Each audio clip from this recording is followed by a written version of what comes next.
I'm Teresa. And I'm Kelly.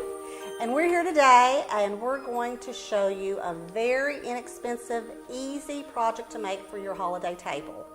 Like I said, it's very inexpensive, it's really easy, it's something that the kids would love to do with you.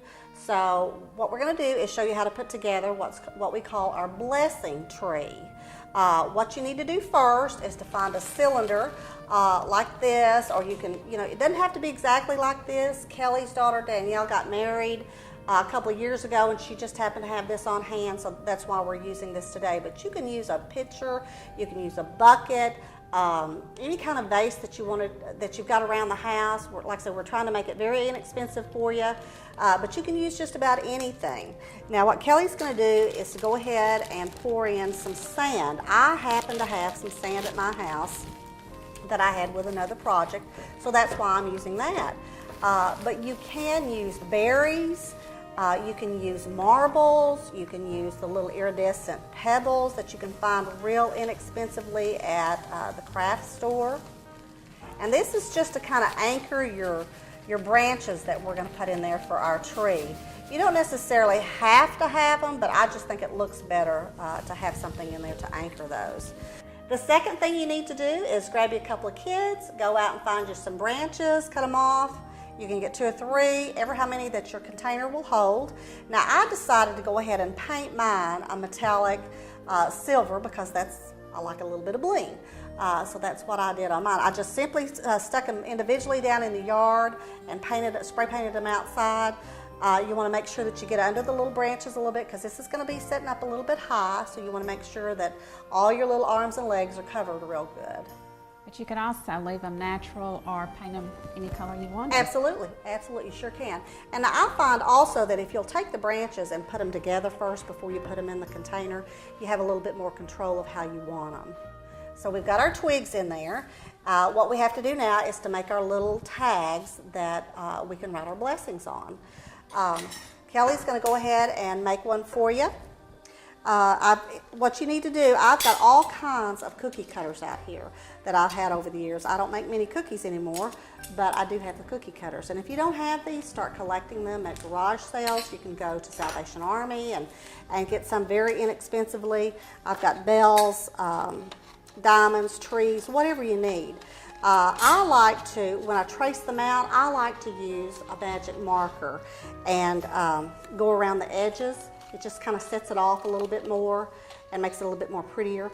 I like a lot of color. I use the construction paper. Anybody with small children, you're bound to have construction paper at your house. And even if you don't, it's very inexpensive to use. Or you could dress it up some and use fancier paper. Absolutely, absolutely. You can buy the little silver and gold rope and tie your little blessings on your tree.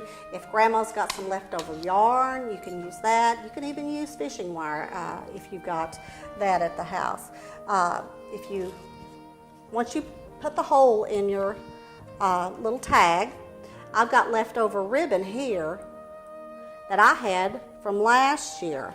You want to make sure that all of your tags are all finished and they have the holes in it and they have the ribbon on it before your guests come. That way they don't have to be bothered with making them there at the door. Go ahead, and I like to cut these at an angle. It makes it prettier and it makes it a little bit easier to thread through the hole. And go ahead and tie this up. And Kelly can start putting on our blessings. And you can use this for other times of the year as well, not just for Christmas. Absolutely. On Thanksgiving, if you want to do a thankful tree and have your little nieces and nephews and friends, if they want to write down what they're thankful for on Thanksgiving, they can even draw their hand like a little turkey and write their thoughts on that. You can use it the 4th of July. I went ahead and made up, where's mine for the 4th of July? A red, white, and blue one over here. For the 4th of July, you can paint it red. You could put your branches red or blue or white. And as your guests come in the door, have them write on there the name of a veteran that they know in their lives. I put on mine Grandpa Robert. He's my husband's dad, and he was a veteran. My husband's a veteran. My son is. And if they've got a story behind that, it's great to hear that. Also, in October is Breast Awareness Month. You can make this. You can paint your branches pink. You can make it either a memory tree. Kelly and I have a good friend, Janet, that we lost to breast cancer. We can be mindful of her. Or you can make it a survivor tree. We have a good friend, Shirley, that we've worked with in the past, and she's a survivor of breast cancer.